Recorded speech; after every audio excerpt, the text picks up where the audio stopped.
Okay, so you know how you guys send us stuff? Well, this time you really threw us a curveball. Oh, yeah. Yeah, you sent us this PDF called changethechannel.pdf. Hmm. And get this, the author is, wait for it, Zoran the Dragon. Okay, well, that's definitely different. Right. But before you click away, hear me out. All right, I'm all ears. Because beneath this very, mythical author is a framework for, mastering your mind. You're saying there's actual substance behind the dragon persona? Yeah. Interesting. Yeah, and it's actually pretty engaging.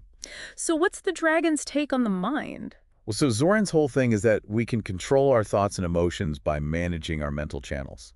Like having a remote control for our brains. Exactly. I like the analogy. Yeah, It's a unique way to conceptualize our internal world. it is very unique. But that's kind of the point of this deep dive, Oh, right? right. To cut through the fantastical and extract the wisdom that's actually in this guide. And to be clear, we're talking about actionable techniques. Oh yeah, totally.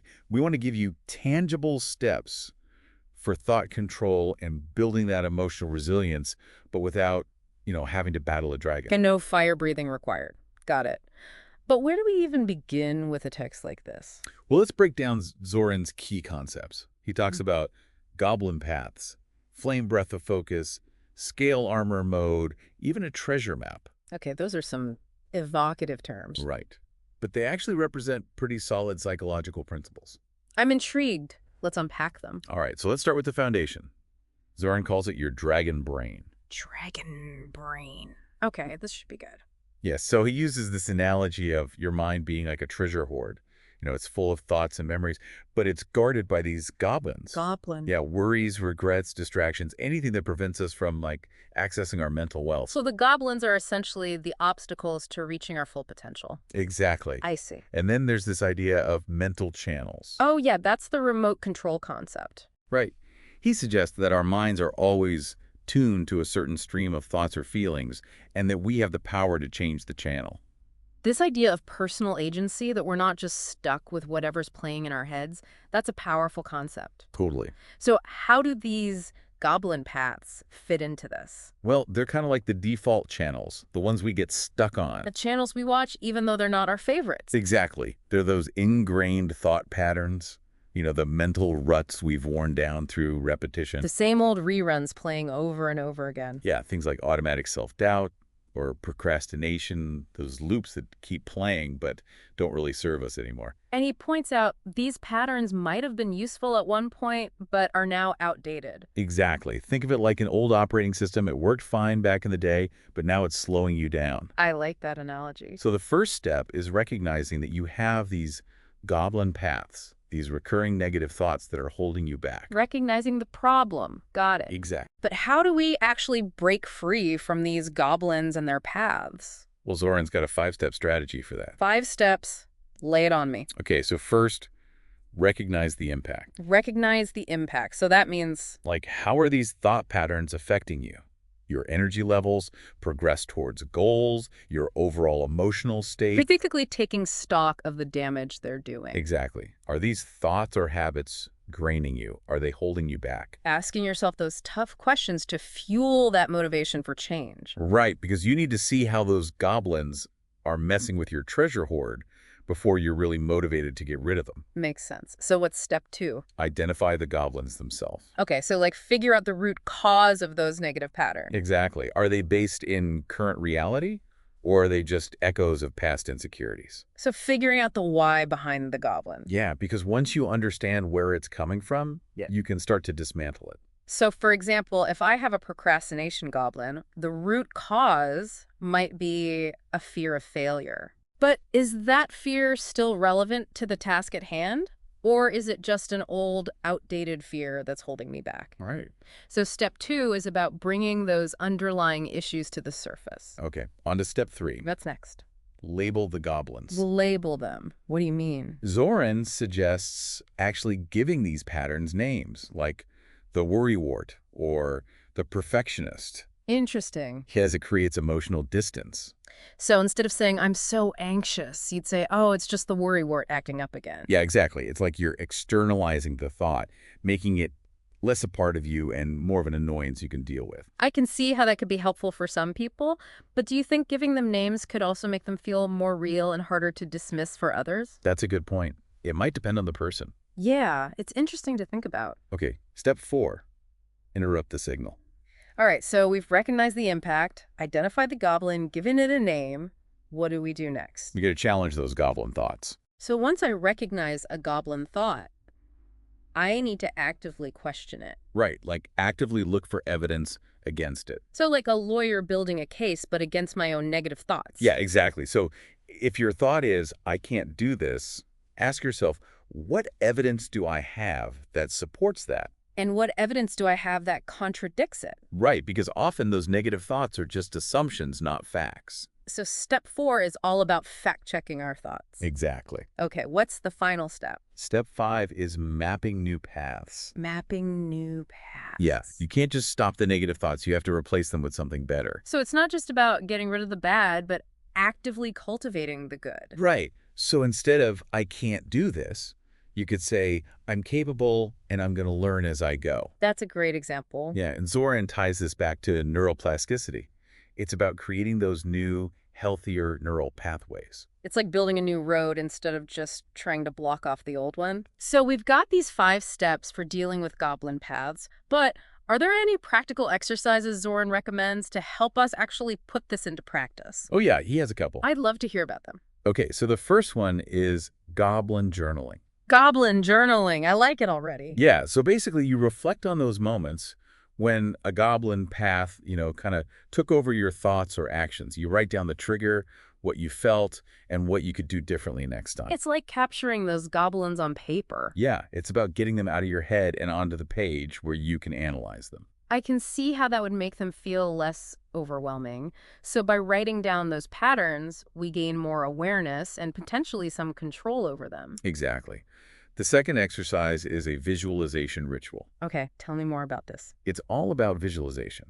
You close your eyes, imagine your mental space, find the goblins, and then picture yourself like shrinking them or banishing them, whatever feels empowering to you. So we're using the power of our imagination to weaken those negative influences. Yeah, and visualization can be really powerful for reinforcing new thought patterns. It's like a mental rehearsal for a more positive response. Exactly. These exercises are great, but how does Zoran connect all of this to the actual science of the brain? Well, he talks a lot about neuroplasticity. Hmm. That the brain can actually rewire itself. Neuroplasticity, the idea that our brains are not fixed, but constantly adapting. Right. It's a fascinating concept and really empowering when you think about it. Totally.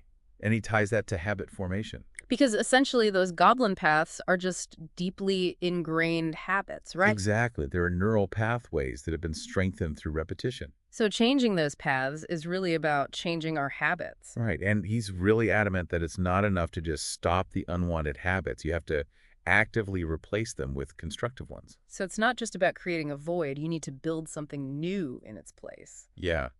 Imagine trying to get rid of weeds in your garden by just pulling them out. They'll keep coming back unless you plant something else there. That's a great analogy. So how do we go about replacing those unwanted habits with something more beneficial? Well, Zoran outlines that classic 3-step process of habit formation. Trigger, action, reward. Exactly.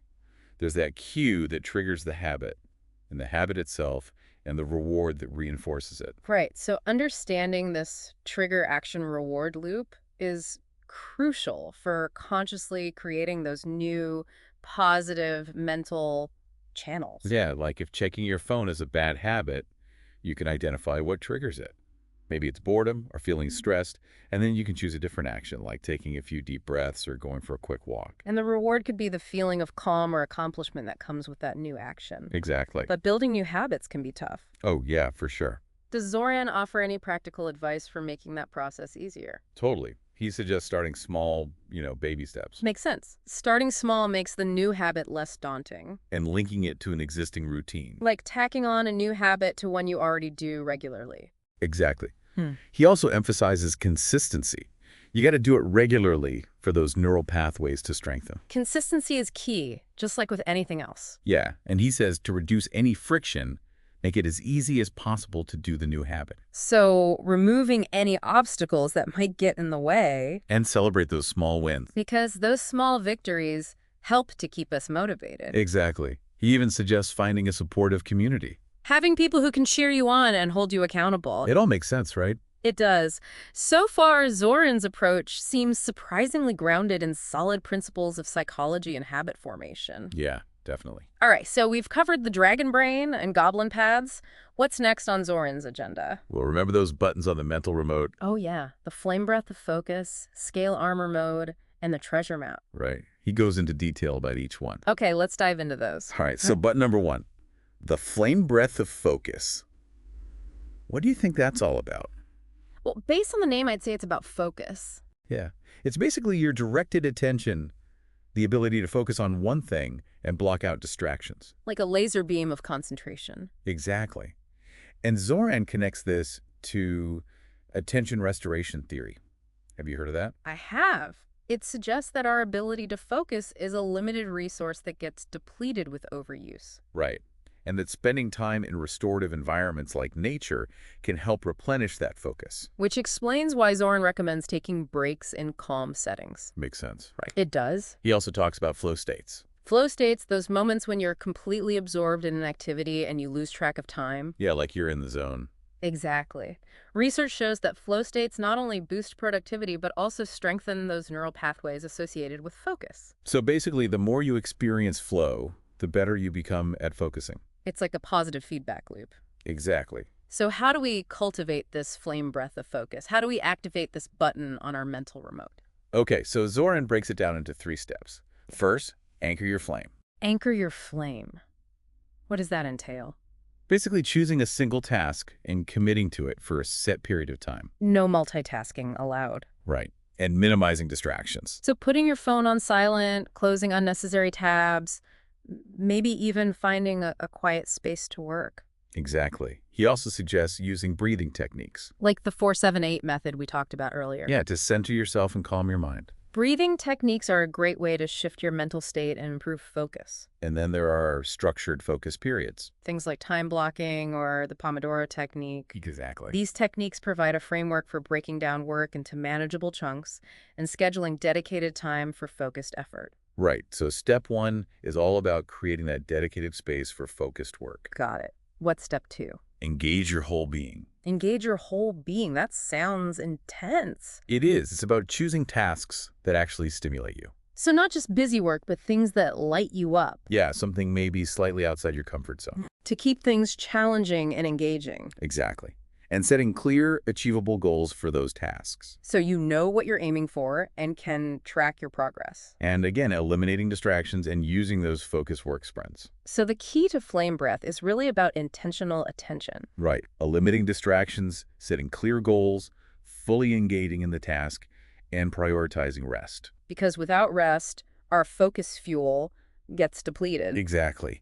Which brings us to step 3. What's the final step? Rest to reignite. Ah, the importance of breaks. Yeah, just like a real flame needs fuel, so does our focus. We can't expect to maintain intense concentration for hours on end without giving our minds a chance to recover. Right. So Zoran emphasizes taking regular breaks. Using techniques like Pomodoro or the 90-20 rule. Exactly. And engaging in restorative activities. Things that help us relax and recharge, like spending time in nature, listening to music, or meditating. Right. It's about giving your mind that downtime so you can come back to your work with renewed focus. It's like hitting the reset button on your brain. Exactly. So we've learned how to stoke our flame breath of focus. What's the next button on our mental remote control? Button number 2, scale armor mode. Scale armor mode? That sounds pretty badass. Yeah, it's Zoran's way of describing emotional resilience. You know, that ability to bounce back from challenges and not let negative feelings overwhelm you. It's like having that protective layer that shields you from the slings and arrows of life. Exactly.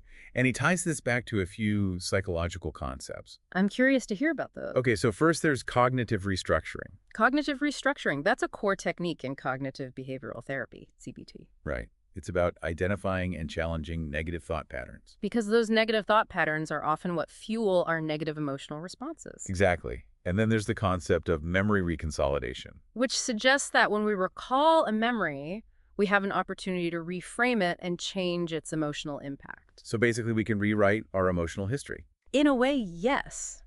By reframing those negative memories, we can lessen their power over us. I like that. So how do we go about building this scale armor? Yeah. Okay, so Zoran describes it as a three-layer process. 3 layers. Tell me more. All right, so layer one is awareness Awareness of what exactly? of your emotional triggers. The things that set off those negative emotional responses. Right, and then understanding the messages behind your emotions. So, like, what is the emotion trying to tell you? Exactly. And creating space to respond thoughtfully rather than reacting impulsively. That pause between stimulus and response is crucial for emotional regulation. Totally. Does Zoran suggest any specific techniques for cultivating this awareness? Yeah, he mentions breath work. Of course. Breathing is such a powerful tool for regulating our nervous system. And mindful observation. Paying attention to our thoughts and feelings without judgment. Right. And self-compassion. Treating ourselves with kindness and understanding, especially when we're struggling. Exactly. So layer one is all about building that foundation of awareness. Recognizing those triggers, understanding your emotional landscape, and creating space for intentional response. Right. On to layer two, What's the next layer? reframe and reaffirm. Reframe and reaffirm. Yeah, so this is about recognizing those negative thoughts that pop up Those automatic negative thoughts that can hijack our emotional state. and then questioning the assumptions behind them. Are those thoughts actually based in reality, or are they just distortions? Right. And then reframing those thoughts into something more positive or neutral. So instead of saying, I'm going to fail, you might say, I'm going to give it my best shot and learn from the experience. Exactly. And actively reinforcing those empowering beliefs. Using affirmations and visualization to solidify those positive thoughts. Exactly. So layer two is all about shifting your perspective and strengthening those positive beliefs. Okay, what's the final layer of this scale armor? Layer three is emotional regulation.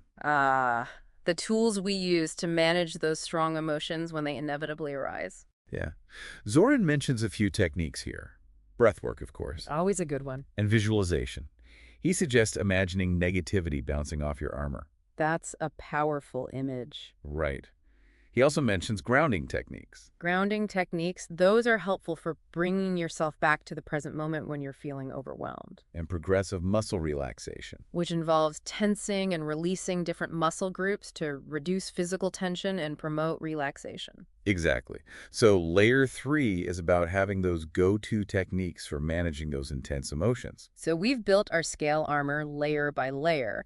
Now, how do we actually use it in real-life situations? Zoran gives some examples, like when criticism comes your way, he says to reframe it as an opportunity to learn. So instead of getting defensive, you see it as constructive feedback. Exactly.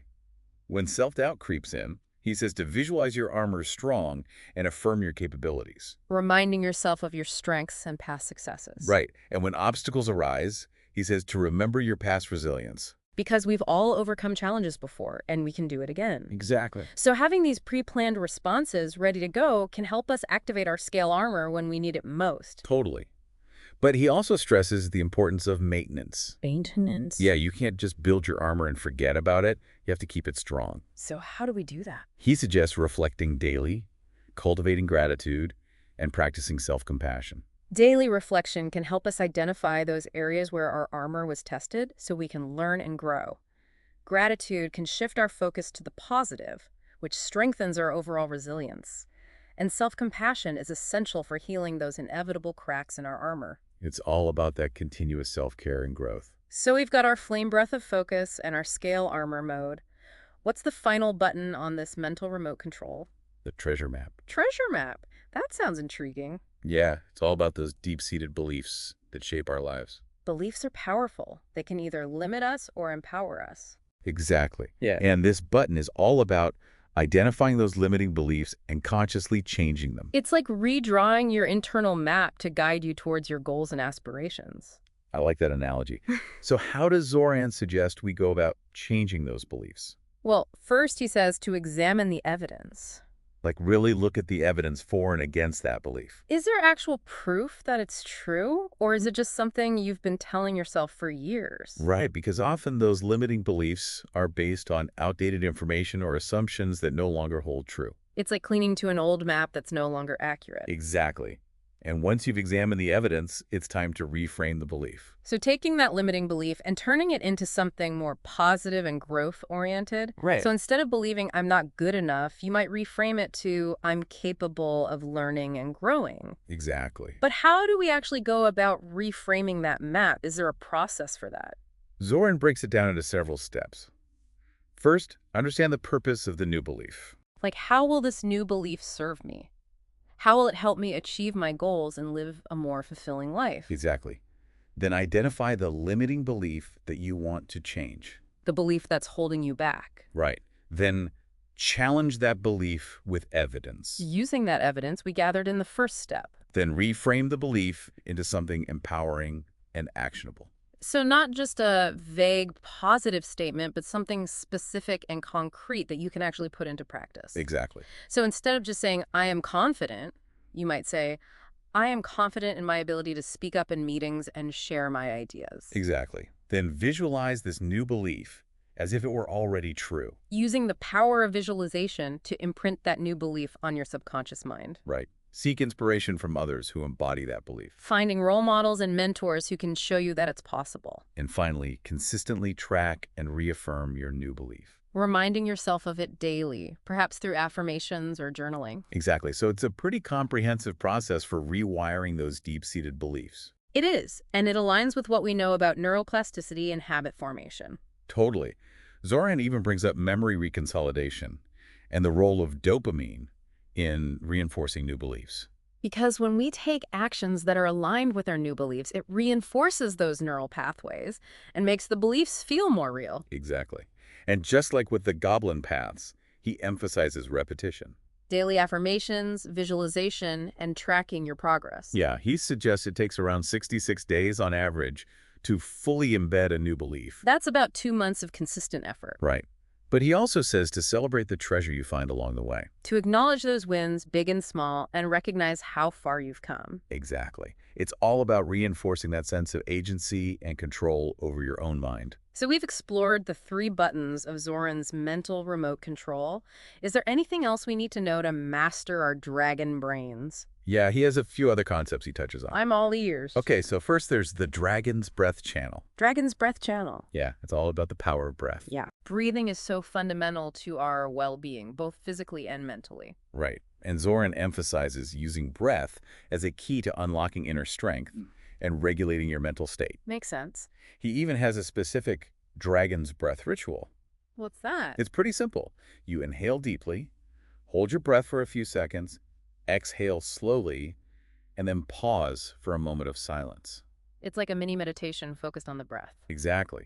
And he says this ritual can help calm the mind, enhance emotional control, and even promote neuroplasticity. I can definitely see how focusing on the breath can bring a sense of calm and clarity. Totally. He also mentions other familiar breathwork techniques. Like the 4-7-8 breathing and box breathing. Yeah, he highlights those for calming the mind and improving focus. Those techniques are well established for regulating the nervous system and promoting relaxation. Exactly. Then he talks about mastering the signal. Mastering the signal. It's sort of this combination of grounding yourself, setting an intention, and then becoming aware of your inner thoughts while focusing on your breath. It sounds like a more holistic approach to mindfulness and self-awareness. Yeah, it's about tuning into your inner world and using your breath as an anchor. So it's not just about controlling thoughts, but also about understanding them and using them as guides rather than dictators. Exactly. Fascinating. So we've explored Zoran's unique take on mastering the mind. Now I'm curious, how does he relate his ideas to more traditional approaches like cognitive behavioral therapy? Well, he actually sees CBT as another way to recognize and switch those unhelpful mental channels. That makes sense. CBT is all about recognizing those thought patterns that are causing us distress and then actively working to change them. Exactly. And Zoran's approach aligns with that really well. He emphasizes awareness of thoughts, evaluating their helpfulness, reframing negative thoughts, taking action aligned with your goals, and being consistent in your practice. Those are all core principles of CBT. Right. And he even connects those principles to his dragon metaphors. Like, he talks about using the Skywatcher's gaze to observe your thoughts without judgment. So becoming more mindful of our thought patterns without getting caught up in them. Exactly. And he talks about testing the winds of thought to evaluate whether those thoughts are based on evidence and whether they're actually helpful or harmful. So it's like a reality check for our thoughts. And then he talks about the pivot of flight, which is all about reframing those negative thoughts into more positive or constructive ones. So changing our perspective and choosing a more empowering way to view the situation. Exactly. Yeah. And he emphasizes spreading your wings by taking action that's aligned with the mental channel you want to be on. Because action is key for solidifying those new thought patterns and building momentum. Right. And finally, he stresses strengthening the signal by being consistent in your practice. Because repetition strengthens those neural pathways and makes those new habits and beliefs more automatic. Exactly. So even though he uses these fantastical dragon metaphors, Zoran's approach really resonates with those core principles of CBT. It's a unique blend of ancient wisdom and modern psychology. Totally. So we've covered a lot of ground with Zoran's guide, but how about those long-term strategies for growth? Does he touch on that at all? Yeah, he briefly mentions some neurohacks for lifetime growth. Neurohacks. I like the sound of that. What are some examples? Well, the usual suspects prioritizing sleep, nourishing your mind with continuous learning, physical activity, mindfulness, seeking new experiences, and engaging in creative pursuits. All those things that we know are good for our brains and our overall well-being. Exactly. But he also mentions some more specific strategies like understanding and working with your chronotype. Chronotype. Yeah, it's basically your natural sleep-wake cycle, like whether you're a morning person or a night owl. Oh, right. So he's saying we should align our schedules and activities with our natural rhythms. Exactly. That way, we can optimize our energy levels and productivity. Makes sense. He also talks about the importance of play and humor. Bringing more joy and laughter into our lives. Right, because that can help reduce stress, boost creativity, and improve our overall mood. And he even touches on the concept of neurobics. Neurobics, what's that? It's like exercise for your brain. It involves engaging in activities that challenge your mind and help you develop new neural pathways. So things like learning a new language, playing a musical instrument, or solving puzzles. Exactly. It's about keeping our brains active and engaged. Absolutely. So Zoran encourages us to take a holistic approach to mental well-being, incorporating those lifestyle factors that support brain health and growth. Exactly. But he doesn't stop there. He also mentions these visionaries of transformation. Visionaries of transformation. Who are these? People whose work aligns with his philosophy, I guess. Interesting. Who are some of these visionaries? We mentioned Joe Dispenza. Ah, Joe Dispenza. He's a big proponent of the power of intention and meditation to create change. Right. He talks a lot about neuroplasticity and how we can rewire our brains through focused thought. Powerful stuff. He also mentions Bruce Lipton. Bruce Lipton. He's the author of The Biology of Belief. Yeah, he's all about that mind-body connection. His work explores the idea that our beliefs can actually influence our biology. That our thoughts and emotions can actually change our gene expression. Exactly. And he mentions the HeartMath Institute. HeartMath, they're known for their research on heart coherence. Right. They talk about how aligning our heart rhythm can enhance intuition, well-being, and our ability to connect with others. They even have tools that can help you measure and train your heart coherence. Yeah, it's interesting stuff. So Zoran seems to be drawing on a wide range of thinkers and researchers who are exploring the frontiers of human potential. Yeah, he's definitely got a diverse range of influences. It's a fascinating synthesis of ancient wisdom, modern science, and cutting-edge technology. Totally. Speaking of technology, does Zoran talk about how technology can be used to transform our minds? He does. He has a whole section on technologies for transformation. Technologies for transformation. What are some examples? Well, he mentions virtual reality. VR. I see how that could be used for things like exposure therapy. Yeah, like for treating phobias or PTSD. By Immerse.